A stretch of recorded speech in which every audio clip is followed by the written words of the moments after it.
വിജയ, നീ എൻ്റെ അടുത്ത് വന്നത് കാശിനാണ്, എന്നെ ഇങ്ങോട്ട് വരുത്തിച്ചതും കാശാണ്. അപ്പം നമ്മ തമ്മിലൊരു സ്നേഹമൊക്കെ വേണ്ടേ? നീ ഇരിക്ക്. നീ ഇരിക്കടേ.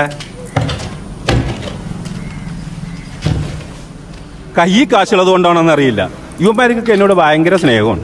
ഭാഗ്യത്തിന് എനിക്ക് സ്നേഹം കാശിനോട്. ജോണേട്ടാ, പലിശയുടെ കണക്കും പറഞ്ഞ് വാങ്ങിയ മുതൽ ഇരട്ടി നിങ്ങൾ എന്റെ കയ്യിൽ നിന്ന് കൊണ്ടുപോയി. ഇനി കച്ചവടം നടക്കില്ല. അപ്പൊ കാശും ഇല്ല, സ്നേഹവും ഇല്ല. വേറൊരുത്തിന്റെ കയ്യിലിരിക്കണ കാശ് നമ്മുടെ പോക്കറ്റിൽ എത്തിക്കുന്നതല്ലേ ഈ കച്ചവടം. അതൊരു കലയല്ലേ? അതിന് ഈ കലി കൊണ്ട് വല്ല